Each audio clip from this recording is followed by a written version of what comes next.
Vous êtes égaré au plus profond des jungles de la péninsule du Yucatan, au Mexique. Des sons mystérieux résonnent autour de vous, et pour couronner le tout, le crépuscule s'installe peu à peu. Bientôt, vous vous retrouverez seul en plein cœur d'une forêt tropicale inexplorée. Il faut bien admettre qu'entreprendre la quête d'Eldorado en solitaire n'était pas l'idée la plus brillante. Vous continuez d'avancer aussi rapidement que possible, lorsque soudain, attendez. Que distinguez-vous là-bas? Ça ressemble à d'imposants escaliers de pierre. Tout cela n'a rien de naturel, alors vous saisissez votre appareil pour le prendre en photo. Peut-être n'avez-vous pas déniché l'or, mais vous avez peut-être mis au jour une découverte inestimable. Félicitations, vous venez de découvrir Okomtun, une cité maya oubliée depuis des siècles. Dissimulée à une 60aine de kilomètres au cœur de la jungle, son nom se traduit littéralement par « colonne de pierre ». La pierre devait être prisée à l'époque, car ces bâtisseurs l'ont abondamment employée pour ériger leurs pyramides, leurs habitations et même leurs terrains de jeux de balles. Si vous pensiez que les Européens détenaient l'exclusivité du ballon rond, détrompez-vous. Les Mayas étaient de fervents amateurs de ces jeux, qu'ils pratiquaient pour le plaisir et la compétition. Okomtun s'inscrit dans une série d'autres cités mayas autrefois perdues, qui sont désormais redécouvertes grâce aux avancées technologiques actuelles. Nous aborderons les autres dans un moment.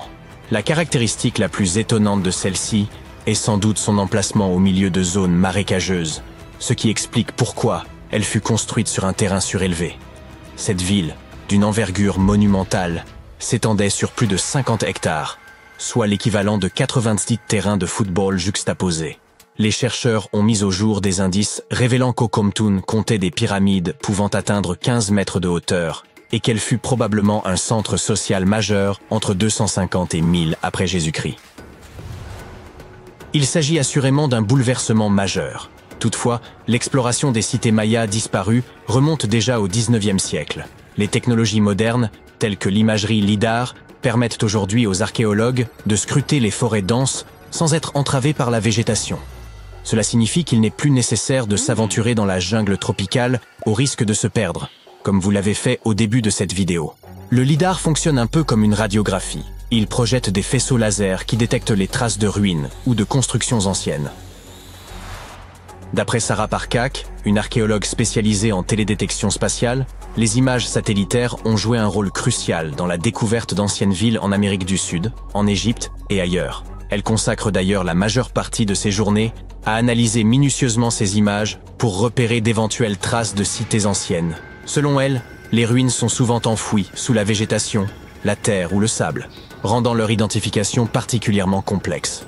Cependant, grâce à ces outils remarquables, les chercheurs ont également découvert d'anciennes chaussées mayas qui parcouraient les anciens territoires de cette civilisation. Admirez donc ces anciens passages.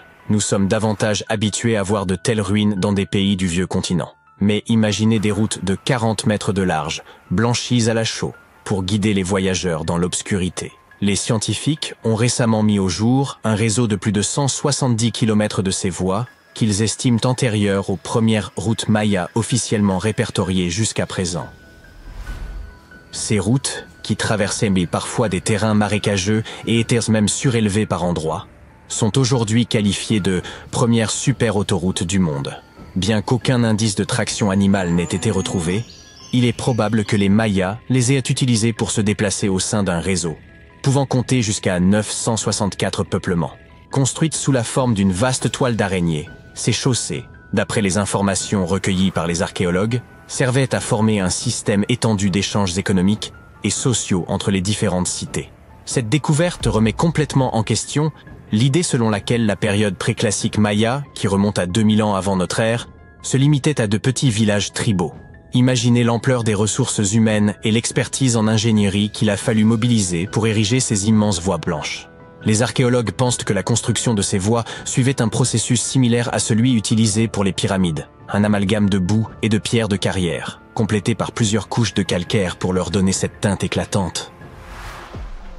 Assez impressionnant, n'est-ce pas ? Prenons cependant un peu de recul pour mieux comprendre le contexte. Les Mayas représentèrent l'une des plus vastes civilisations précolombiennes des Amériques. Jusqu'à présent, les spécialistes estimaient qu'à son apogée, la civilisation maya comprenait plus de 40 cités, regroupant des millions d'habitants. C'est une population considérable. Leur empire s'étendait de la péninsule mexicaine du Yucatan jusqu'au Guatemala et au Belize, avec une économie fondée principalement sur l'agriculture. Toutefois, la péninsule présentait un environnement particulièrement hostile pour la culture. Les Mayas ont donc dû concevoir des systèmes d'irrigation sophistiqués dans la plupart de leurs cités. Outre la construction de pyramides, de bâtiments cérémoniels et de places, ils ont aussi développé un système astronomique à nul autre pareil. Grâce aux anciennes technologies dont ils disposaient, ils étaient en mesure de prédire avec précision la position de planètes comme Vénus et Mars, ainsi que les dates exactes des éclipses. Si vous n'avez jamais vu d'exemple de cité maya ancienne, voici Tikal. Située au cœur de la jungle guatémaltèque, Tikal est réputée pour avoir été la capitale d'un ancien État maya conquérant. À son apogée, cette ville était aussi influente que des métropoles comme Londres ou New York le sont aujourd'hui.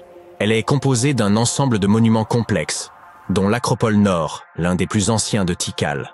Façonnée exclusivement par des mains humaines vers 350 avant notre ère, elle servait de sépulture aux rois et aux dignitaires.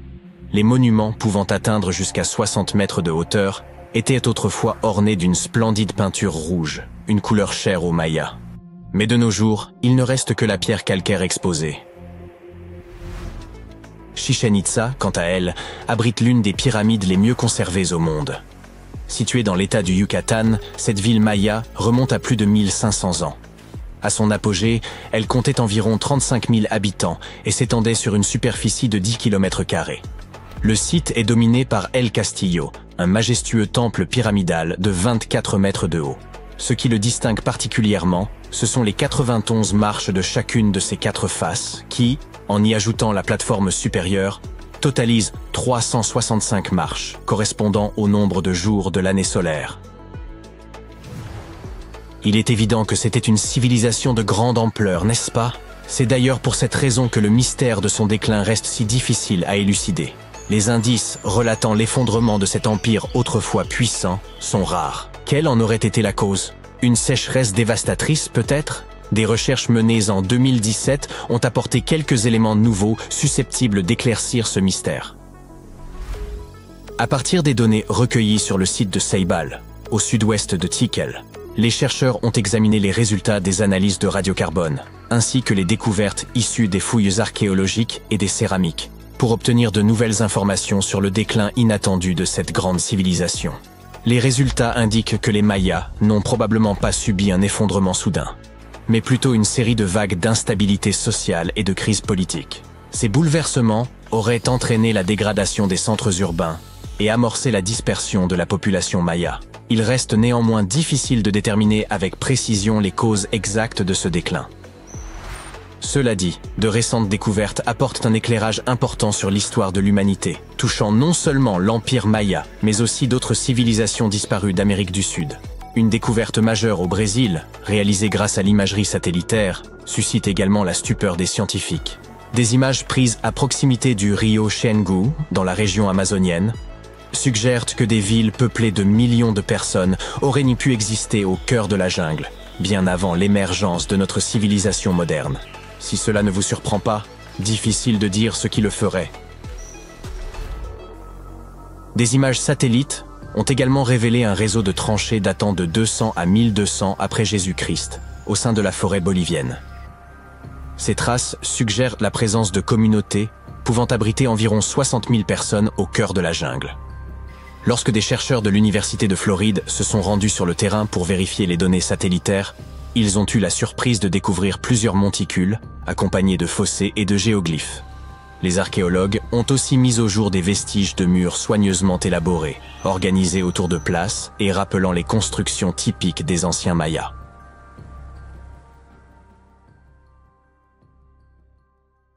Nous sommes dans les Caraïbes, et voici le peuple Taïno. Les scientifiques ont longtemps pensé qu'ils étaient dits les premiers habitants des Grandes Antilles, et que ce peuple parcourait les îles bien avant que Christophe Colomb ne découvre cet endroit. Cependant, une découverte récente a montré que d'autres peuples vivaient là. On les appelle les peuples archaïques, et ils sont désignés, ainsi pour leur capacité à utiliser des idoles en pierre. Ils disposaient de tout un tis d'outils polis, tels que des marteaux, des hatchets, des pinces et des millers. Nous n'avons toujours pas découvert. Comment ils sont réussis à inventer et à produire tous ces utiles sans les ressources du continent. Les scientifiques sont maintenant à la recherche d'une sorte de nécropole ou d'un site archéologique semblable pour en apprendre un peu plus sur ces gens. Un autre site curieux a été découvert il y a quelques années non loin de la Floride. Celui-ci est également précolombien, mais il semble que ses habitants aient été plus intéressés par la mode que par les outils en pierre. Les chercheurs ont découvert un ensemble de 37 anneaux en coquilles de huîtres. De nombreux foyers possédaient ces anneaux et leurs occupants produisaient des perles à partir des coquilles de créatures marines. D'ailleurs, il y a longtemps, les perles n'avaient pas seulement un intérêt décoratif, mais constituaient également un instrument social. Les gens les cousaient sur leurs vêtements pour manifester leur pouvoir ou leur richesse. Parfois, les archéologues parviennent à découvrir des villes entières. C'est exactement ce qu'a fait Eleni Korka, une archéologue grecque. Elle a trouvé la ville perdue de Tenay en 2018. Ce n'était pas une heureuse coïncidence. Toute la recherche aura pris pas moins de 34 ans. Par ailleurs, Tenay était même considérée comme une ville mythique. La cité de Tenay fut fondée par les Troyens et les textes anciens affirmaient qu'elle était immensément riche. Yup, il semble que ces textes indiquent vrai. Les archéologues ont découvert environ 200 pièces de monnaie sur le site. Des bijoux ont également été retrouvés. Par exemple, un anneau de fer orné d'un sceau. Ils ont également trouvé une pièce d'or qui aurait servi à payer le voyage vers l'au-delà. Car oui, les gens de cette culture croyaient en l'existence de l'au-delà et qu'il leur fallait payer le billet pour y accéder.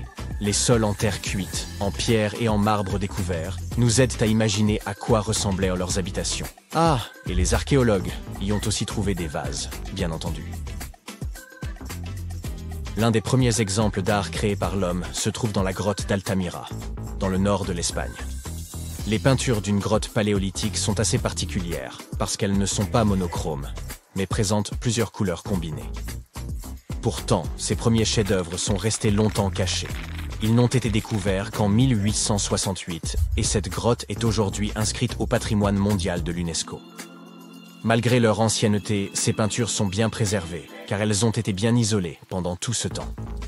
Comme la galerie était située au plus profond d'une grotte, il était presque impossible que des phénomènes climatiques extérieurs affectent ces chefs-d'œuvre préhistoriques. Nous sommes à présent en Angleterre, en 2009, et voici Terry Herbert, membre du club de recherche et de détection de métaux de Bloxwich. Un jour, il inspectait nonchalamment des terres agricoles labourées dans le Staffordshire avec son détecteur de métaux. Il espérait sans doute trouver quelque chose de spécial, mais je parie qu'il ne s'attendait pas à ce sur quoi il est tombé. Il a découvert une chose que les archéologues considéreraient plus tard comme le plus grand trésor d'orfèvrerie anglo-saxonne jamais mis au jour. Il existe une liste des objets découverts. Mais si je commence à te la lire, ça va nous prendre bien trop longtemps. Pour faire court, les archéologues ont retrouvé pour 5 kilos d'or, plus d'1 kilo d'argent et environ 3500 bijoux. Il n'est pas étonnant que cette découverte soit surnommée le trésor de Staffordshire Hoard. Le Birmingham Museum et plusieurs musées de poterie se sont cotisés pour racheter l'ensemble de la collection pour plus de 3 millions de livres. Les messages dans une bouteille sont un phénomène culturel célèbre que l'on voit souvent dans les films. Mais il s'avère que cette méthode de conservation des lettres est tout à fait efficace. Les manuscrits de la mer morte en sont la preuve. Dans les années 1940, des bergers bédouins ont découvert dans une grotte 7 manuscrits contenus dans des jarres d'argile. Il a été établi que ces rouleaux avaient environ 2000 ans, mais ces manuscrits n'étaient que le début d'une série de grandes découvertes. Les Bédouins ont revendu ces manuscrits, mais les gens ont continué à en trouver d'autres. La dernière découverte a eu lieu en 2021. Et qui sait, peut-être y en a-t-il d'autres à découvrir. Une autre œuvre d'art retrouvée récemment dans une grotte est un coquillage peint.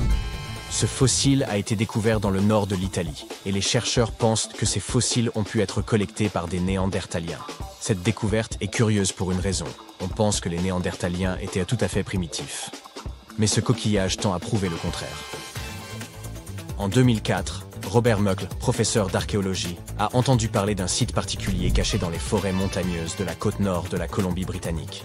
Muckle savait que quelques vieilles boîtes de conserve et une lame de scie y avaient été découvertes. On pensait que cet endroit était une sorte de camp de bûcherons, mais des fouilles approfondies, qui auront duré 14 ans, ont révélé autre chose. En fait, Il ne s'agissait pas d'un camp de bûcherons, mais d'une colonie japonaise depuis longtemps disparue. Les archéologues y ont découvert environ 1000 objets. Bols à riz blancs et bleus, théières, montres de poche, bouteilles de saké et boutons de chemise. Les poteries n'étant pas très bien conservées, ils n'ont retrouvé que quelques centaines de fragments. Dans l'une de ses interviews, Muckle a mentionné qu'ils avaient également mis au jour les vestiges d'un bain public. La communauté qui vivait là était assez réduite, puisqu'on n'y a retrouvé que 14 maisons tout au plus. Les archéologues pensent qu'ils ont pu vivre ici en secret. Au fil des siècles, les préférences des hommes ont évolué. La mode a bien évidemment changé, nos maisons aussi, sans parler de nos technologies. Mais il y a une chose qui est restée la même, notre amour pour la bonne chair. Des archéologues sont parvenus à découvrir quelques-uns des plus anciens restes de la nourriture favorite de l'homme. En inspectant des poteries anciennes, ils ont réussi à déceler des traces des mets les plus appréciés, datant d'environ 2000 avant notre ère. Toutes celles specie in secole, et deviennent de quelle nourriture il s'agissait. Non, ce n'est pas de la pizza ou des pites, mais del huile d'olive.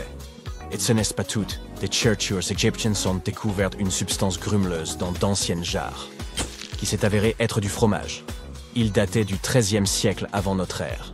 J'imagine que ça ne sentait pas la rose, puisque ce fromage est estimé à plus de 3000 ans et qu'il était infesté de bactéries.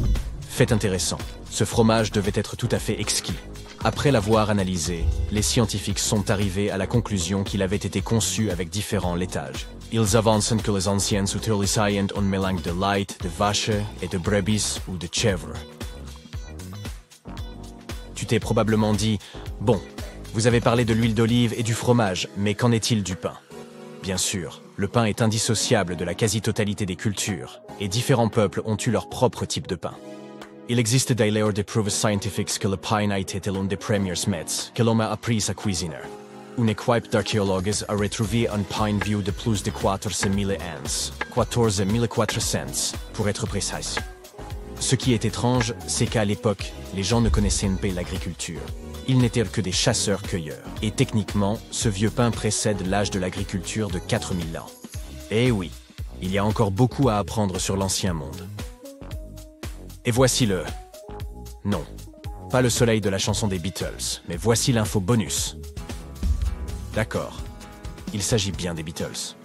Je sais, il ne remonte pas à si longtemps.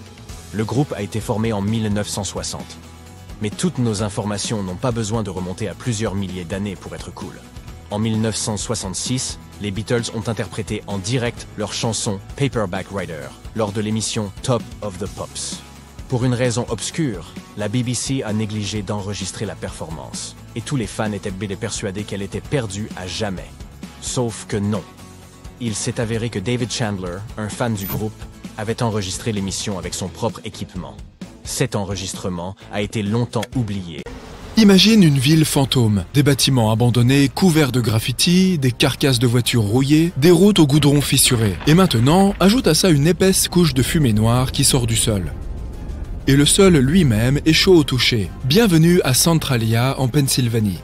C'était un endroit animé dans les années 1800 et jusque dans les années 1960. Ces riches mines de charbon ont attiré beaucoup de gens pour y travailler et y vivre. Mais en 1962, l'une de ces mines a accidentellement pris feu et un incendie a commencé à se propager sous terre. Le charbon est un combustible à combustion lente. Donc, les citoyens ont continué à vivre paisiblement pendant presque 2 autres décennies, jusqu'à ce que l'incendie commence à ronger la ville par le dessous.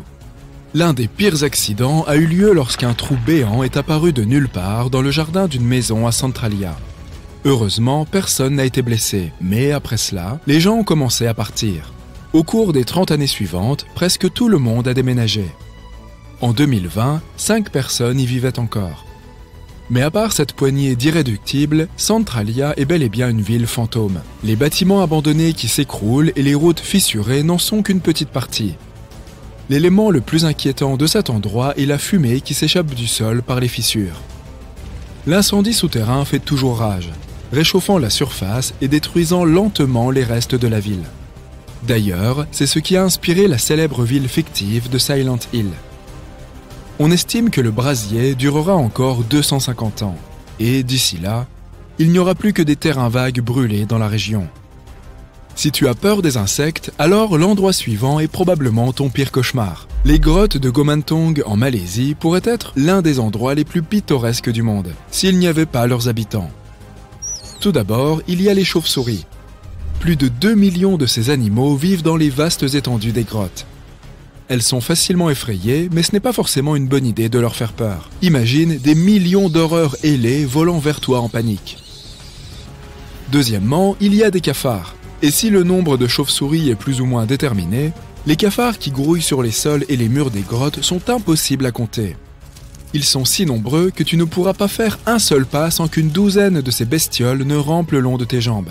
Enfin, si tu réussis à ne pas crier à cause des cafards et à ne pas réveiller les hordes de chauves-souris, tu seras peut-être récompensé par d'autres merveilleux habitants des grottes. Il s'agit notamment de serpents, de scorpions et de mille-pattes géants venimeux.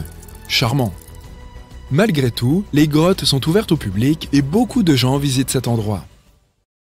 Au milieu de nulle part, dans les terres désolées du désert du Karakoum en Asie centrale, il y a un grand trou dans le sol qui brûle pour toujours.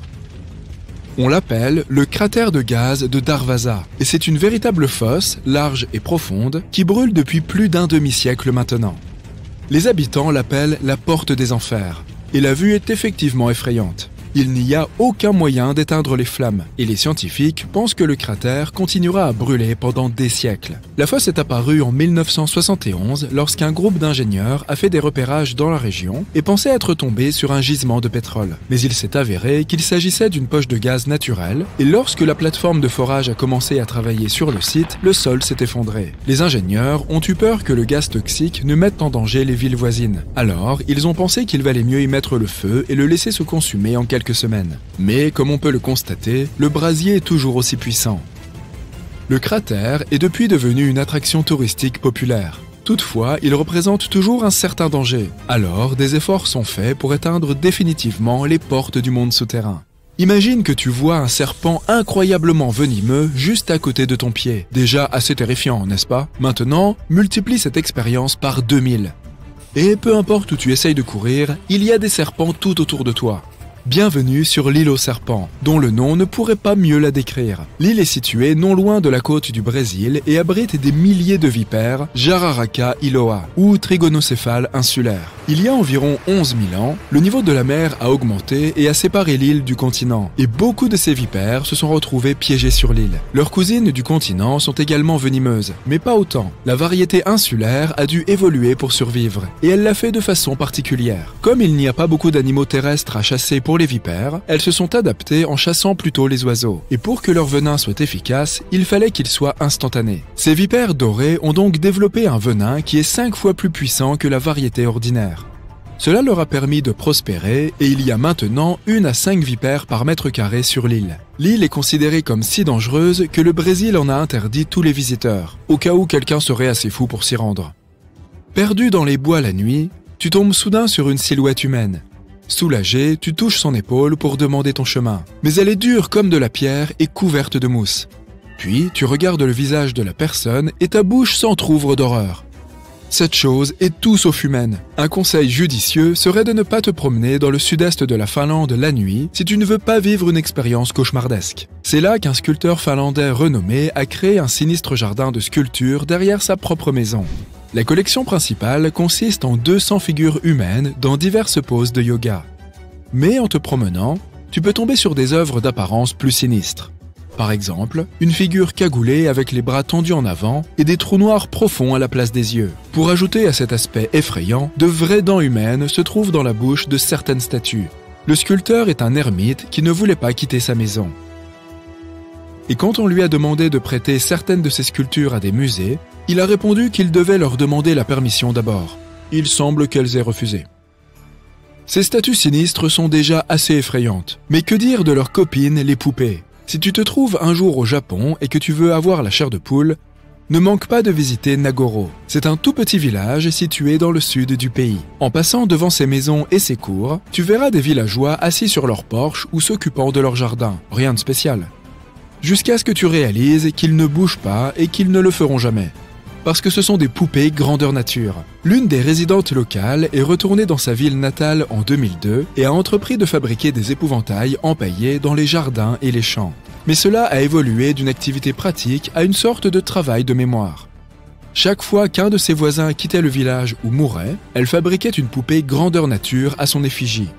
Elle les faisait comme elle se souvenait d'eux, donc toutes ces poupées font ce que des personnes normales feraient. Elles sont assises, debout, couchées sur le sol, et il y a même des classes entières de poupées dans l'école locale. Mais le plus étrange dans cette histoire, c'est que la population humaine de Nagoro compte moins de 30 personnes, et que les épouvantails sont plus nombreux que les habitants vivants, à raison de 10 contre 1. Il y a plus de 350 poupées dans le village aujourd'hui. Du souvenir de leur créatrice, il y avait environ 300 personnes vivant à Nagoro quand elle était enfant. Et maintenant, depuis 20 ans, elle leur rend hommage à tous. Environ 3000 visiteurs viennent à Nagoro chaque année. Et beaucoup d'entre eux reviennent également les années suivantes. Le village est assez difficile à atteindre, car il est situé sur l'une des îles les moins fréquentées du Japon. Et la gare la plus proche est à 1 heure de route. Mais cela n'arrête pas les touristes qui veulent voir de leurs propres yeux ces épouvantails merveilleusement effrayants. Tout le monde aime les sites archéologiques. Le Colisée romain, la cité antique du Machu Picchu, les pyramides de Gizeh. Mais t'es-tu déjà demandé à quoi ils ressemblaient autrefois, à l'époque où ils ont été construits? Ou même à l'époque où ils étaient recouverts de lierre et oubliés par l'humanité? Attache ta ceinture, car nous partons pour un voyage dans le temps vers les plus grands sites archéologiques du monde. Notre voyage commence en Amérique du Sud, au fin fond des montagnes péruviennes. Voici la cité de Machu Picchu. C'est un immense tribut à l'ingéniosité et à la puissance de la civilisation Inca. À son apogée, cette dernière s'étendait sur 4000 km le long du littoral de l'Amérique du Sud, de l'actuel Équateur jusqu'au Chili. Et le Machu Picchu était situé au cœur de celle-ci. Le site historique a été construit à environ 2000 mètres au-dessus du niveau de la mer, plus ou moins vers 1450 avant notre ère. La ville, ceinte de murs, était composée d'environ 150 bâtiments en pierre. Les Incas ont réussi à construire des temples, des maisons et même un système complexe d'aqueducs pour irriguer toute la ville. Et oui, ils ont fait tout cela sans l'aide de roues ou d'instruments en fer.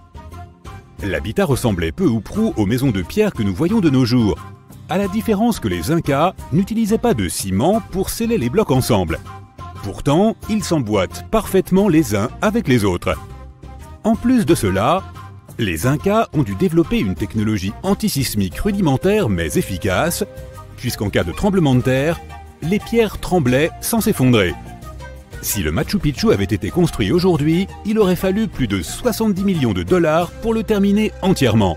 L'objectif du site est encore un mystère pour de nombreux historiens. Selon certaines théories, il aurait pu être construit comme un site cérémoniel, une place forte pour le peuple inca, ou même un lieu de villégiature pour la royauté. Ce que nous savons avec certitude, c'est qu'au XVIe siècle, 100 ans après la construction du Machu Picchu, sa population l'a abandonné. Les racines des arbres ont envahi la majorité du site et l'ont caché à l'humanité pendant plus de 4 siècles. Ce n'est qu'au XXe siècle que le Machu Picchu a été révélé aux yeux du monde lorsqu'un fermier péruvien a accompagné Hiram Bingham, professeur à l'université de Yale, pour une visite du site. Depuis, Bingham et de nombreux autres explorateurs ont consacré leur vie et leurs recherches à l'étude de la merveille archéologique qu'est le Machu Picchu. Le prochain arrêt de notre machine à voyager dans le temps est la ville de Pompéi, en Italie. Pompéi a imprégné notre imaginaire collectif pendant de nombreux siècles. L'éruption du mont Vésuve en 79 après Jésus-Christ et la destruction d'une ville entière ne sont, espérons-le, pas quelque chose qui se reproduira de sitôt. Mais tu dois te demander à quoi ressemblait Pompéi lors de son dernier jour. Il n'a fallu que 18 petites heures pour que les rues, les marchés, les maisons et le forum de Pompéi soient ensevelis sous des millions de tonnes de cendres volcaniques. Grâce à des scientifiques ingénieux, nous avons découvert que la lave et les cendres qui ont recouvert Pompéi le tout dernier jour ont en fait contribué à figer la ville dans le temps. Contrairement à la glace, le nuage de cendres n'a pas préservé la ville intacte. Mais à mesure que les objets se sont désintégrés pendant 2000 ans, ils ont laissé des vides sous la terre. Les archéologues ont découvert que s'ils remplissaient ces vides avec du plâtre, la forme de la ville enterrée pouvait être révélée. Et c'est exactement ce qui s'est passé. Bien sûr, cela n'avait rien à voir avec la ville animée de 12 000 habitants qui existait depuis de nombreuses années avant l'éruption fatidique. Pompéi était une cité vibrante et riche. Les ruines du site ont révélé que de nombreux quartiers de Pompéi abritaient des maisons impressionnantes, certaines avec des balcons, ce qui était un signe de grande richesse à l'époque. Et crois-le ou non, même certaines œuvres d'art ont survécu à l'éruption. Les archéologues ont trouvé des fresques et des peintures murales bien conservées et représentant des créatures mythologiques. Elles indiquaient généralement que des membres de la haute société vivaient là. Les ruines montrent que la ville disposait même de thermes et de douches fabriquées avec des matériaux luxueux. Et apparemment, les habitants de Pompéi avaient des dents incroyables. Les archéologues ont même pu distinguer un tel niveau de détail dans les moules de plâtre qu'ils ont récupérés sous terre. Toujours sur le territoire italien se trouve l'une des plus grandes attractions touristiques du monde, le Colisée romain. Il a été construit comme un amphithéâtre sous le règne de l'empereur Vespasien vers 70 après Jésus-Christ. Ce n'est qu'en l'an 80 que le fils de Vespasien, l'empereur Titus, a inauguré le Colisée. Le monument était une merveille à contempler, des murs de 50 mètres de haut, plus de 80 entrées et une capacité de 87 000 spectateurs. Toutes les classes sociales étaient les bienvenues au Colisée, ce qui explique en partie pourquoi il a prospéré pendant tant de siècles. Pendant le déclin de l'Empire romain, vers le VIe siècle après Jésus-Christ, le Colisée a commencé à être négligé et abandonné. Le monument a été pillé et certaines des pierres de ses colonnes ont été utilisées pour construire des infrastructures ailleurs. Il ne reste plus qu'un tiers du Colisée d'origine, et vu comme il est grand aujourd'hui, on peut imaginer à quel point il était colossal à l'époque. La Grèce a été le berceau de l'une des plus grandes civilisations du monde. À l'apogée de cette culture, littéralement et historiquement parlant, il y a plus ou moins 2400 ans, les Athéniens ont construit une citadelle connue sous le nom d'Acropole. L'Acropole, qui est composée de bâtiments historiques, est considérée comme l'un des plus grands repères de la civilisation occidentale à ce jour. Les touristes qui visitent Athènes aujourd'hui peuvent admirer les piliers jaunis et brisés du Parthénon qui se dressent sur l'une des plus hautes collines de la ville. Mais à l'époque de sa construction, entre 447 et 432 avant Jésus-Christ, l'imposant et majestueux Parthénon était d'un blanc immaculé, car tout le monument était construit en marbre étincelant. Les statues à l'intérieur étaient faites d'or. Le Parthénon est un temple de 2000 mètres carrés, soutenu par 69 colonnes de marbre. Les plus grands blocs de marbre sont massifs et pèsent environ 10 tonnes chacun. Et le fait le plus surprenant est que le marbre ne provenait pas d'Athènes, mais d'un site voisin qui se trouvait à 15 km de l'Acropole, connu sous le nom de Mont Pentélique. Les historiens, intrigués par l'origine du matériau primaire utilisé pour la construction de l'Acropole, ont trouvé de petits et de gros blocs de marbre éparpillés sur le sol du Pentélique. Il y avait aussi une route pavée que les Grecs avaient construite pour transporter les pierres. Mais le monument le plus marquant de tous les temps est peut-être celui qui se trouve à la lisière du Moyen-Orient, à l'extérieur de la ville égyptienne du Caire. Les pyramides de Gizeh sont considérées comme l'une des 7 merveilles du monde antique. Le complexe a été construit comme tombeau pour le pharaon Khéops il y a environ 4500 ans. Entre 20 et 30 000 ouvriers ont participé à sa construction et il est composé de 3 pyramides. Ce monument massif est fait d'environ 8000 tonnes de granit et de plus de 550 000 tonnes de mortier, ce qui lui donne l'apparence qu'il a aujourd'hui. Mais savais-tu que les pyramides n'avaient pas toujours eu cette apparence? Loin de là, elles étaient d'un blanc brillant avec une pointe triangulaire dorée au sommet. C'est parce que les Égyptiens ont utilisé plus de 6 millions de tonnes de calcaire pour recouvrir l'ensemble de la structure rocheuse en forme d'escalier. Tout cela pour qu'elle puisse briller d'un blanc éclatant sous le soleil impitoyable du ciel égyptien. La pyramide de Khéops est restée la plus haute structure sur Terre réalisée par des humains pendant plus de 3800 ans. C'était la seule pyramide à 8 faces d'Égypte et on pensait qu'elle était alignée avec la ceinture d'Orion. Elle est considérée comme la construction la plus alignée face au nord. En 1979, elle a été inscrite sur la liste du patrimoine mondial de l'UNESCO. Dirigeons-nous maintenant vers la ville indienne d'Agra pour une visite rapide du Taj Mahal. Tu le connais peut-être sous ce nom, mais il porte aussi un nom plus attachant, une larme sur la joue du temps. La construction du Taj Mahal a duré plus de 22 ans et a été commandée en 1632 par l'empereur moghol Shah Jahan comme une déclaration d'amour pour sa 3e et favorite épouse, Mumtaz Mahal. Il a été construit en marbre blanc et étonnamment, grâce à une conservation rigoureuse, il reste encore très semblable à ce qu'il était lors de sa construction. Toutes ces merveilles du passé t'ont-elles donné envie de voyager? Dis-nous dans les commentaires si tu as déjà visité certains de ces sites ou quels autres lieux intéressants tu ajouterais à cette vidéo. Faisons ensemble une expérience de pensée, voulez-vous? Imaginez que vous êtes en train d'escalader l'Himalaya et que vous vous êtes perdu. Il semble que vous soyez dans une vallée isolée. Vous avez épuisé toutes vos réserves de nourriture et d'eau et vous ne savez plus quelle direction prendre. Vous êtes tellement à bout de force que vous ne savez même plus si vous serez capable de rentrer chez vous. Soudain, au loin, vous apercevez un homme à l'air sage qui marche vers vous. Mais vous ne pouvez vous empêcher de fermer les yeux, vaincu par la fatigue. Vous ouvrez les yeux et découvrez un endroit totalement inconnu. Le sage est assis juste à côté de vous. Il vous dit « Bonjour, voyageur, et bienvenue au pays des immortels ». On dirait le début d'un film d'Indiana Jones, n'est-ce pas? Mais que diriez-vous si je vous disais qu'un tel endroit existe, tout au moins selon certaines légendes, croyances et textes anciens? Les textes tibétains mentionnent un lieu appelé Gyangenj, également connu sous le nom de Shambhala ou Shangri-La selon les cultures. Cette ville légendaire est le foyer d'êtres immortels et une terre d'éveil spirituel. Prenez l'un de ces noms, Shambhala, par exemple. Cela signifie « source du bonheur » en sanskrit.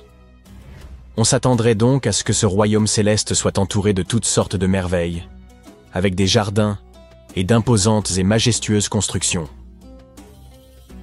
Les croyances et les mythes anciens affirment que lorsque vous entrez dans Gyangenj, vous pensez immédiatement à la structure d'une fleur de lotus à 8 pétales. L'endroit est entouré de montagnes enneigées. Il possède de magnifiques cascades qui se jettent dans un lac pur et divin dont l'eau a des pouvoirs thérapeutiques extrêmement puissants. Ce lieu est illuminé en permanence par une lumière blanche comme du lait et qui ne provient ni du soleil ni de la lune. On y trouve également des plantes phosphorescentes qui peuvent émettre la lumière souhaitée sur commande vocale. Une centaine d'autres fleurs ravissantes poussent toute l'année dans ces jardins, en plus d'innombrables arbres qui produisent des fruits délicieux. Mais un arbre en particulier se distingue. C'est l'arbre de l'immortalité ou l'arbre de vie. Décrit comme un cristal scintillant, il se dresse au centre de Gyangenj et unit le ciel, la terre et le monde souterrain. Ses fruits ressemblent à une forme abstraite du Sri Yantra, un diagramme mystique utilisé dans l'hindouisme, composé de 9 triangles entrelacés. Cependant, personne n'est autorisé à emporter ces fruits hors de Gyangenj.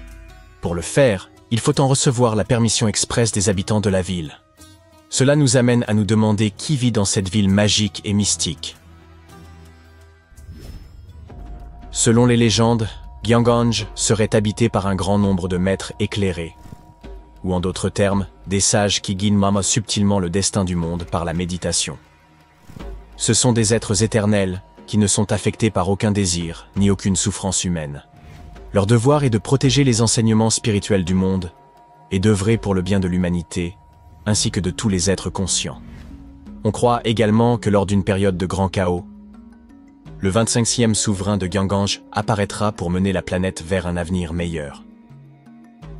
Ces sages et êtres éternels qui vivent là sont en quelque sorte les protecteurs de Gyangenj.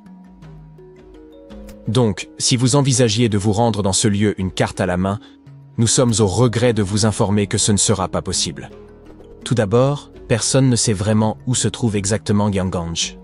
Certains pensent qu'il s'agit d'une vallée reculée de l'Himalaya, d'autres affirment que la ville se trouve dans une grotte cachée. Il y a également des personnes qui pensent qu'elle est située sur une chaîne de montagnes, et d'autres encore qui soupçonnent qu'elle se trouve sur un plateau isolé. L'emplacement de la ville est donc un mystère et semble devoir le rester, car on dit aussi que les sages immortels de Gyangenj dissimulant la vallée aux yeux des humains à l'aide d'une sorte de bouclier énergétique. Google Maps ne vous sera donc d'aucune aide. C'est pourquoi certains, dont le Dalai Lama, suggèrent même qu'elle existe dans une autre dimension. Mais on trouve dans certains textes anciens quelques instructions sur la manière d'accéder à Gyangenj. Cependant, ces indications seraient incompréhensibles. Pour moi, beaucoup de choses le sont. Mais imaginons un instant que vous ayez déchiffré les instructions. et que les êtres immortels soient prêts à vous accueillir. Hélas, vous ne pourriez peut-être toujours pas entrer dans cette ville cosmique, et voici pourquoi. On croit que seuls les maîtres éclairés ou les sages qui ont un certain lien karmique avec elle peuvent y accéder. Alors, que font les êtres éternels d'un endroit aussi magique? N'oubliez pas qu'ils ont tout le temps du monde. Les textes anciens indiquent que Gyeonggange possède un centre et 16 zones destinées à l'étude de 16 sciences différentes. Il s'agit notamment des sciences solaires, des sciences planétaires universelles, des sciences liées au temps, de la science de l'air, de la science liée au soleil et à la lune, de la science liée à l'espace, de la science liée aux forces gravitationnelles, etc. Ce qu'elles ont toutes en commun, c'est que pour pouvoir les étudier, il faut d'abord avoir une très bonne compréhension de l'énergie. Le niveau des cours est extrêmement avancé, et ces enseignements sont encore inconnus, même à l'époque moderne. Chaque système scientifique comporte différents départements, et tous ces départements ont leurs propres enseignants. Comme le temps ne fonctionne pas comme nous le comprenons ici, et que l'immortalité est possible, la plupart de ces enseignants ont des centaines, voire des milliers d'années. Ils peuvent rester dans leur corps spirituel, qui apparaît comme une masse de lumière brillante, tandis que leur corps physique reste séparé. Quelle école, n'est-ce pas? En comparaison, Poudlard semble bien ennuyeux. Et est-ce qu'il est possible d'y obtenir un diplôme? Bien sûr, toutes ces histoires et ces mystères autour de Gyeonggange ont attiré de nombreux curieux du monde entier. D'innombrables tentatives ont été faites par des alpinistes et des randonneurs, dont le président Franklin Roosevelt lui-même, pour trouver cette terre d'immortalité et d'éveil spirituel. Cependant, comme vous pouvez l'imaginer, elles n'ont abouti à rien. Néanmoins, quelques personnes, notamment de célèbres chefs spirituels, des sages et des aventuriers, ont affirmé l'avoir visité. L'un d'entre eux était Sri Gopinath Kaviraj, un érudit célèbre, qui aurait été le premier à trouver cet endroit dans l'histoire moderne. Après sa visite présumée à Gyeonggange, il a écrit un livre et a rendu cet endroit populaire dans la culture moderne. Après avoir lu son livre, de nombreux autres érudits étrangers se sont précipités au Tibet pour en savoir plus. Une autre personne ayant prétendu s'y être rendue est un alpiniste qui s'était perdu dans l'Himalaya. Selon son récit, après s'être égaré, il avait consommé par erreur des champignons vénéneux. Complètement désorienté, il était tombé sur une montagne avec un précipice plongé dans la brume. Et il avait chuté dans le vide. Après s'être relevé, il s'était rendu compte qu'il était entouré de personnes vêtues d'habits étranges qui soignaient ses blessures. Une fois complètement guéri, il l'avait escorté hors de la ville. Il y a également le chef spirituel Guru Saikaka. Il a déclaré avoir visité Gyeonggange à plusieurs reprises. Selon son récit, il s'y rendait pour recevoir un enseignement spirituel ainsi que l'immortalité. Il a affirmé qu'un sage l'escortait dans la ville à chacune de ses visites. Dans ses récits, il indique également que le royaume existait dans une dimension supérieure. Un autre visiteur présumé de Gyeonggange fut L.P. Farrell, un officier anglais qui affirma avoir découvert ce lieu mystique en 1942. Même si toutes ces histoires et descriptions de Gyeonggange nous permettent de nous en faire une image vivante, il peut être difficile pour beaucoup d'entre nous de garder l'esprit ouvert quant à son existence. Cependant, il faut admettre que l'idée d'un tel endroit, où l'immortalité est possible et où des êtres véritablement moraux œuvrent pour protéger l'humanité, est réconfortante, fascinante et bouleversante. Imagine que tu puisses passer une semaine entière à scruter des ruines anciennes et à prendre des photos des sites archéologiques les plus surréalistes qui soient. Serais-tu prêt à le faire? Alors, commençons à creuser. La première étape de ton périple est l'Asie du Sud-Est. C'est là que se trouvaient les ruines les plus impressionnantes. Commençons par Bagan, situé aux confins de la Birmanie. Il existe plusieurs façons de visiter le site, et tu es heureux d'avoir décidé de souscrire à 2 expériences différentes. La première est un voyage en montgolfière au lever du soleil. Juste avant l'aube, tu grimpes à bord du ballon et, dès que le soleil commence à poindre à l'horizon, tu entreprends de survoler cette région enchanteresse.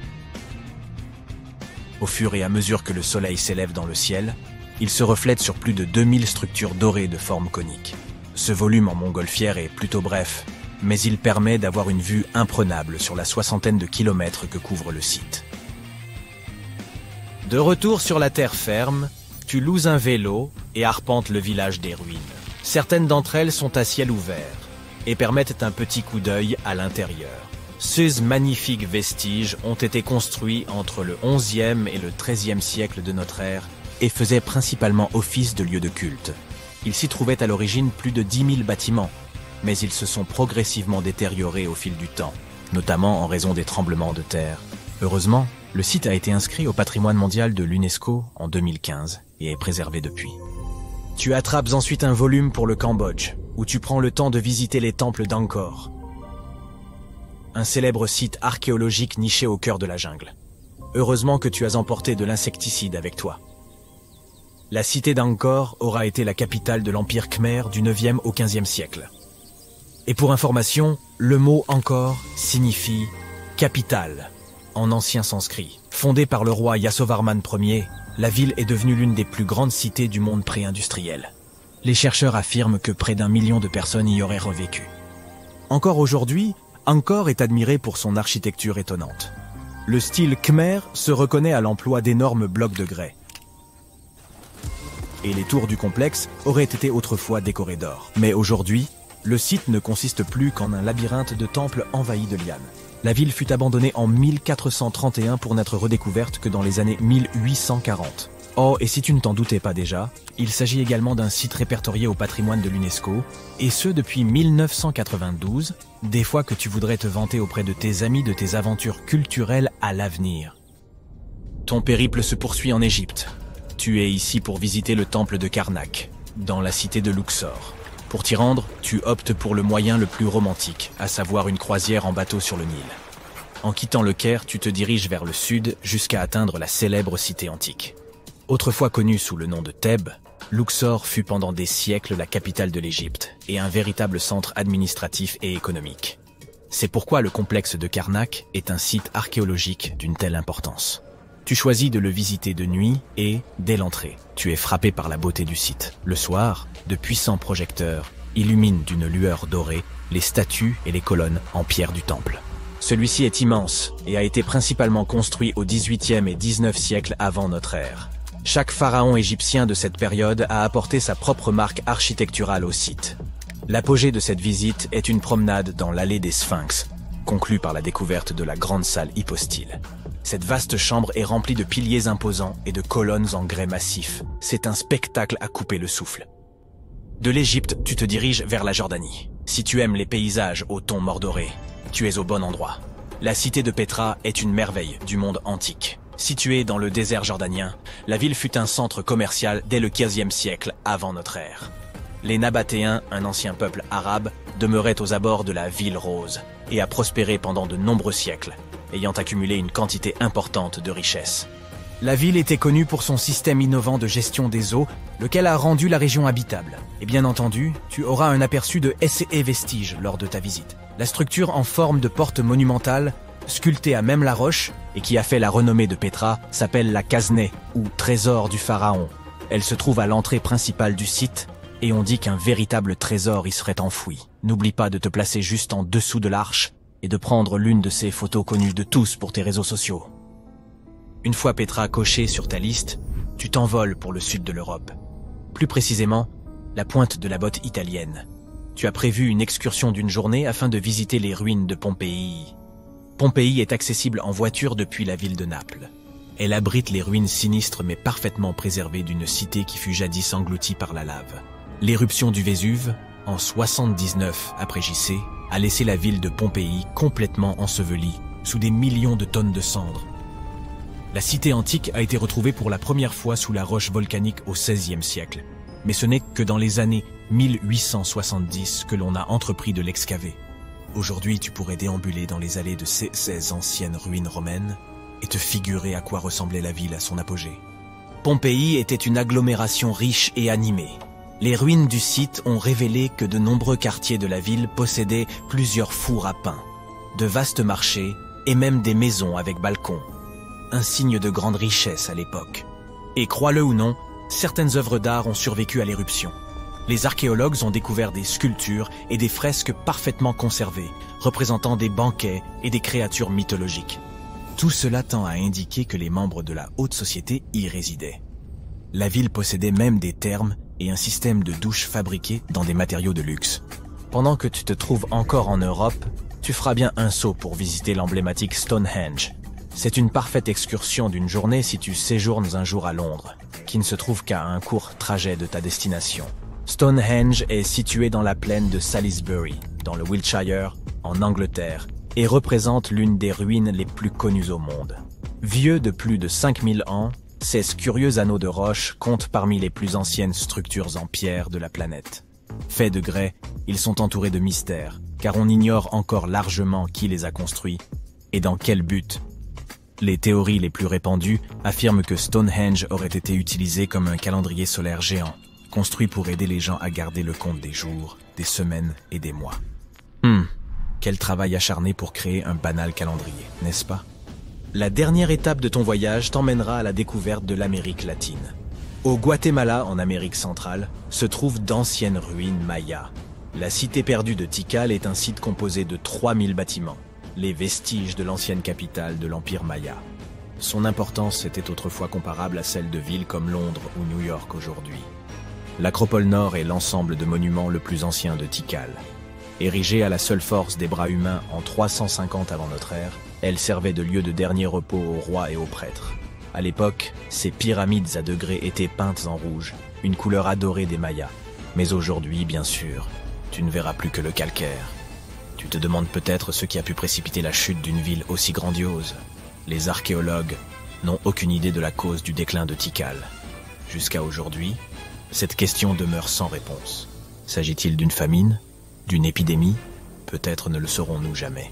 Envie de découvrir d'autres ruines mayas?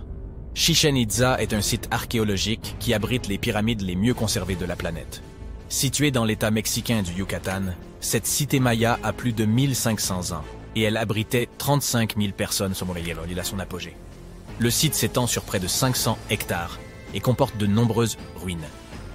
Son point culminant est El Castillo, un immense temple flanqué d'escaliers qui s'élève à 25 mètres au-dessus du sol. Sa particularité réside dans le fait qu'il comporte 91 marches sur chacune de ses 4 faces. En comptant la plateforme supérieure, cela fait un total de 365 marches, qui se trouve également être le nombre de jours de l'année solaire. Ouf! Quel voyage trépidant! Il est temps de rentrer à la maison et de méditer sur tout cela. À la prochaine fois. Des chercheurs ont mis au jour une cité entière, celle de Guyengola, restée enfouie sous l'épaisse canopée mexicaine durant 6 siècles. S'étendant sur 360 hectares, elle regroupait plus de 1100 édifices, 4 km de remparts, un réseau interne de voies de circulation, ainsi qu'un aménagement urbain réfléchi, comportant temples, terrains de jeux de balles et des quartiers distincts réservés aux élites ou aux classes populaires. Pendant des générations, l'on a cru qu'il ne subsistait là qu'une forteresse abandonnée, selon des récits transmis oralement. Jusqu'à peu, il était impossible d'appréhender l'immensité du site sans des années d'exploration au sol. Mais grâce à une technologie récente, un outil de télédétection appelé LIDAR, il a été possible de générer en à peine 2 heures, depuis un avion, une modélisation tridimensionnelle de l'ensemble. Guyengola fut édifié entre 1350 et 1521. Ce site revêtait une importance capitale pour les Zapotèques, peuple implanté dans la région depuis environ 700 avant notre ère. Les familles y cohabitaient dans des demeures organisées autour d'un vaste patio central bordé de pièces. À mesure que les foyers s'élargissaient, de nouvelles chambres étaient ajoutées, faisant évoluer l'architecture domestique. Les analyses ont démontré que dirigeants et habitants de conditions modestes œuvraient de concert à l'essor de la cité. En raison du relief montagneux environnant, ils surent exploiter intelligemment les pentes naturelles pour y implanter leurs constructions, favorisant ainsi l'écoulement des eaux pluviales. Cette ingéniosité a permis de garantir la solidité et la pérennité des habitations, dont bon nombre demeurent encore debout aujourd'hui. Au cœur de la cité se dressent 2 pyramides, sans doute consacrées aux rites et cérémonies que les prêtres accomplissaient en l'honneur de leurs dieux. Les offrandes étaient déposées sur les autels, tandis que le public se rassemblait sur 2 places aujourd'hui affaissées. On y trouve également un palais comportant 64 pièces, dont certaines soutenues par des colonnes circulaires, réparties sur plusieurs terrasses inclinées. On y trouve des patios desservis par de nombreux escaliers, tous reliés entre eux. L'outil de télédétection a également révélé un promontoire circulaire, aménagé sur un affleurement rocheux naturel, qui permettait aux Zapotèques de voir leurs ennemis s'approcher de loin. Les chercheurs ont aussi identifié 2 structures circulaires, probablement conçues pour l'observation astronomique et la mesure du temps. Ils ont aussi mis au jour plusieurs tombes, attestant la présence d'un cimetière urbain. À la fin du XVe siècle, les Zapotèques exerçaient leur pouvoir sur une vaste portion de la côte pacifique et étaient parvenus à défendre leur territoire contre les ambitions expansionnistes des Aztèques. Ils réalisèrent un exploit quasi inespéré, tenir bon durant un siège de 7 mois à Giangola et en sortir victorieux. Après cette victoire, ayant conservé leur domination sur le sud mésoaméricain, les Zapotèques n'avaient plus besoin de demeurer à Giangola. Si les montagnes offraient certains avantages, l'accès à l'eau douce et à des terres fertiles pour l'agriculture s'avérait essentiel. La petite ville de Tehuantepec, située à 19 km à peine, réunissait ces conditions. Ils s'y établirent donc peu avant l'arrivée des Espagnols, en 1521. Avec le temps, les pratiques culturelles des Zapotèques commencèrent à décliner. Leur civilisation ne s'éteignit toutefois pas totalement. Aujourd'hui encore, plus de 3000 Zapotèques résident dans l'état mexicain d'Oaxaca, où ils continuent de perpétuer leur langue et leurs traditions. La création du modèle 3D de cette cité perdue ne constitue qu'une étape préliminaire dans la recherche. Les archéologues espèrent que les études à venir permettront de mieux comprendre l'organisation politique et sociale des Zapotèques, la manière dont ils administraient leur cité, ainsi que la nature de leurs échanges avec les Espagnols à leur arrivée. Ils projettent d'examiner les 1170 structures révélées par le balayage lidar, ce qui nécessitera plusieurs années. Plutôt que de fouiller le sol, ils auront recours à des technologies non invasives afin d'explorer la ville sans en altérer les vestiges. Grâce à cette même technologie, les scientifiques ont pu révéler l'existence d'une vaste cité ancienne enfouie sous le dense feuillage de la forêt amazonienne. Un ensemble structuré de maisons, de places, de routes et de canaux reposait dans l'ombre d'un imposant volcan. Pendant des siècles, nombre de chercheurs ont cru que les peuples amazoniens vivaient dans de modestes huttes, ne défrichant que de petites parcelles pour subsister. Or, cette cité, édifiée il y a 2500 ans et occupée durant un millénaire, nous prouve le contraire. Les experts estiment que des dizaines, voire plusieurs centaines de milliers de personnes vivaient au sein de sociétés urbaines complexes. Le balayage de la région a permis d'identifier 6000 plateformes rectangulaires, chacune mesurant environ 20 mètres sur 10 et s'élevant à une hauteur de 2 à 3 mètres. Ces constructions étaient regroupées autour de places centrales, avec des routes rectilignes aux angles droits parfaits, connectées par des sentiers. L'une d'elles atteignait même 26 km de long. La réalisation de voies parfaitement droites exigeait davantage que le simple suivi du relief naturel. Certaines d'entre elles revêtaient probablement une valeur rituelle ou spirituelle. Le sol volcanique, particulièrement fertile, favorisa l'essor de cette civilisation, mais il pourrait aussi avoir contribué à sa disparition. Les chercheurs ont en outre révélé les défenses de ces villes comme des fossés barrant l'accès à plusieurs d'entre elles. Il est donc possible que des groupes voisins aient tenté d'envahir ces cités. La prochaine phase consistera à étudier les 300 km² adjacents afin de mieux cerner l'ampleur et la complexité de cette société ancienne, qui pourrait même surpasser par sa taille la célèbre civilisation maya du Mexique et d'Amérique centrale. En 1963, un habitant de Turquie fit une découverte stupéfiante en rénovant sa maison. En abattant un mur de sa cave, il mit au jour une pièce énigmatique. En poursuivant ses fouilles, il tomba sur un tunnel, lequel le mena à la ville souterraine de Derinkuyu. Il s'agit de l'une des cités souterraines les plus profondes et les plus vastes de Cappadoce, et même de toute la Turquie. Les habitants occupaient 8 niveaux souterrains, chacun offrant un accès à des caves, des espaces de stockage, des chapelles, une école, une salle d'études ainsi que d'autres installations. Ces étages étaient interconnectés par un vaste réseau de tunnels. Il est probable que cette cité enfouie ait été conçue comme refuge. Située à une profondeur de 85 mètres, elle demeure invisible depuis la surface. Le site était suffisamment vaste pour accueillir environ 2000 personnes, accompagnées de leur bétail et de leurs vivres. Un puits de ventilation, profond de 55 mètres, assurait l'aération. Selon les archéologues, les premiers niveaux auraient été aménagés par les Phrygiens avant d'être repris et perfectionnés par les Romains. L'apogée de Derinkuyu s'est toutefois manifesté durant l'ère byzantine. La cité suivante, longtemps tenue pour légendaire, n'était évoquée que dans de rares textes anciens et quelques inscriptions énigmatiques, si bien que son existence demeurait incertaine. Après avoir exploré une grande partie du littoral égyptien, un archéologue du nom de Frank Goddio et son équipe ont soudain aperçu un visage monumental émergeant des profondeurs. C'est ainsi que la ville engloutie de Thonis Héracléion fut révélée, à plus de 6 km au large d'Alexandrie. Parmi ces vestiges reposaient 64 navires, 700 ancres et un fabuleux trésor de pièces d'or. Les archéologues considèrent que les éléments les plus remarquables de cette découverte sont la statue haute de 6 mètres et les vestiges du temple. À son époque, la cité accueillait des rituels et des célébrations dans le sanctuaire d'Amon. Façonnées en granit et en diorite, les ruines ont traversé les siècles sans se détériorer malgré leur immersion prolongée. Elles offrent aujourd'hui un aperçu précieux de la vie, 2300 ans plus tôt, dans l'un des carrefours commerciaux les plus importants du monde antique. La ville disposait d'un réseau de canaux, comparable à une Venise égyptienne d'un autre âge. Ces voies d'eau reliaient divers ports et points d'ancrage, tandis que des ponts unissaient tours, temples, habitations et autres édifices. Tonis Héracléon constituait le principal port du royaume pour le commerce extérieur et la perception des taxes. L'origine de son engloutissement demeure incertaine, mais les chercheurs l'attribuent à des phénomènes naturels. Vers la fin du second siècle avant notre ère, probablement à la suite d'une terrible inondation, la cité fut submergée. Par la suite, Alexandrie, fondée par Alexandre le Grand, surpassa Héracléion en prestige et en influence. Avant cela, Héracléion faisait office de principale porte d'entrée maritime vers l'Égypte. Après la catastrophe, de nombreux navires durent réorienter leur itinéraire vers Alexandrie. Héracléion sombra alors dans l'oubli, jusqu'à sa redécouverte en l'an 2000. Il s'est passé beaucoup de choses au cours du premier millénaire de l'ère chrétienne. Bien sûr, nous parlons de 1000 ans d'histoire humaine. Si tu te souviens de tes cours d'histoire, tu sauras qu'il s'agit de l'époque de l'ascension et de la chute de l'Empire romain. C'est aussi l'époque où nous sommes entrés dans le sombre Moyen-Âge. Et certains disent que c'est la période d'apogée de la civilisation maya, en Mésoamérique. Mais grâce au progrès technologique, nous pouvons aujourd'hui regarder l'histoire d'une manière bien différente.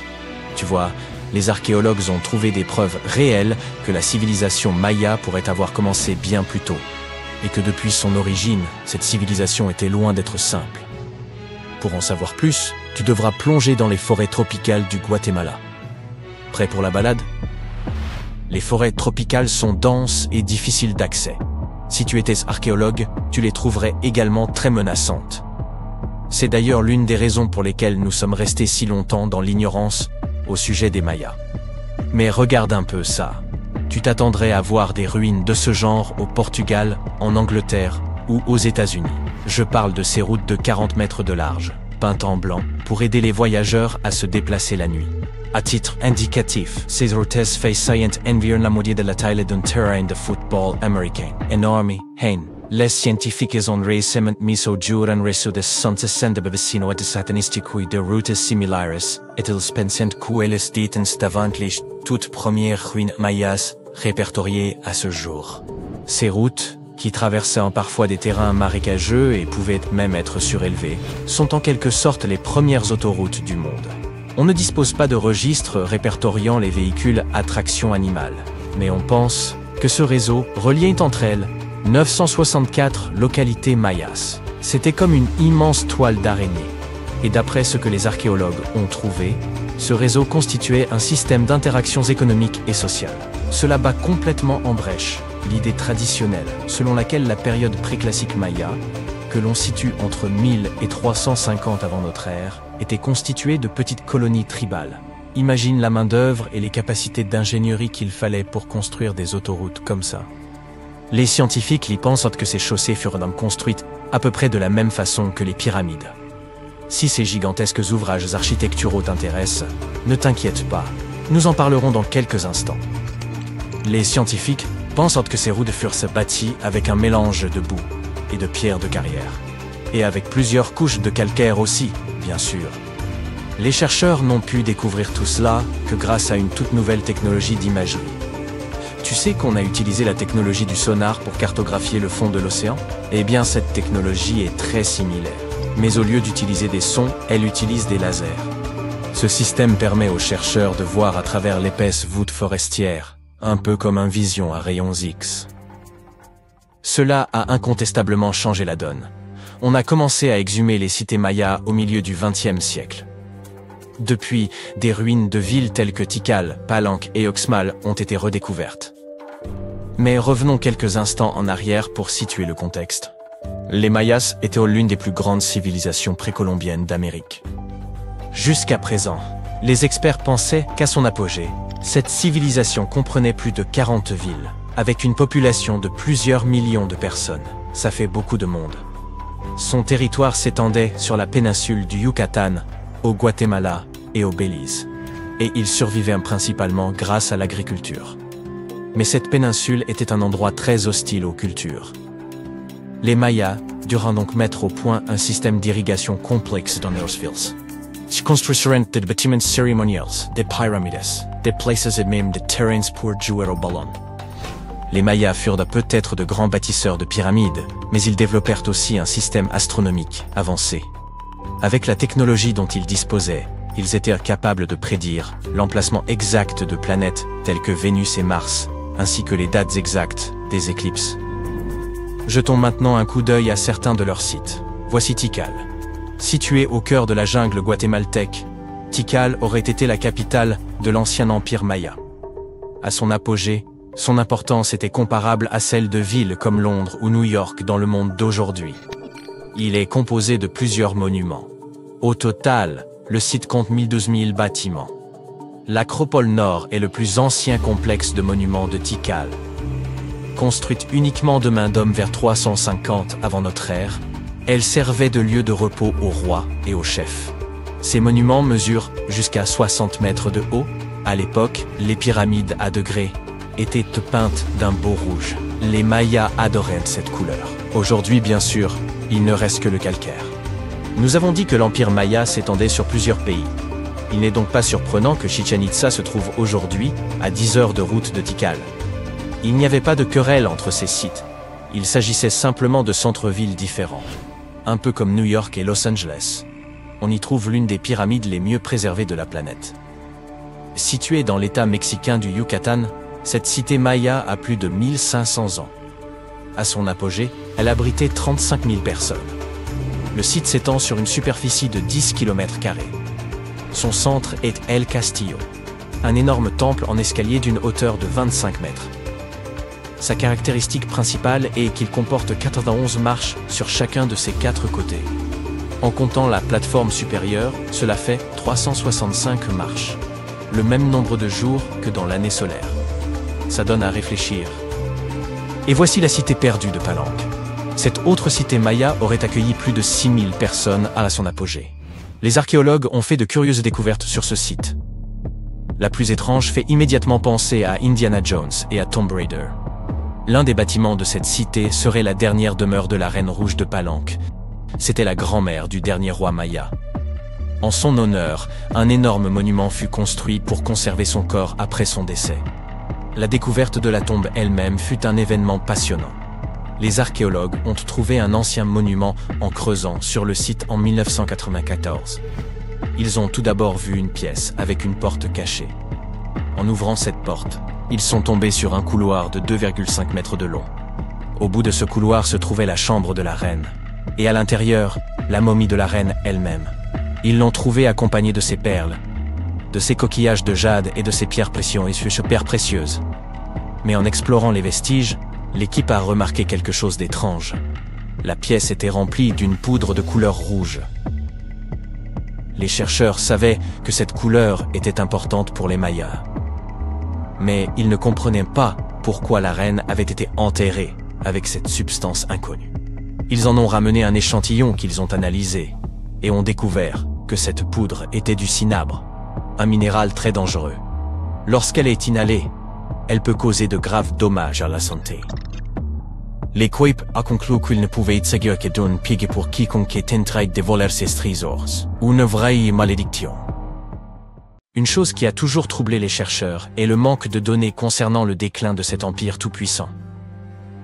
Quelle aurait pu en être la cause? La sécheresse? Une maladie?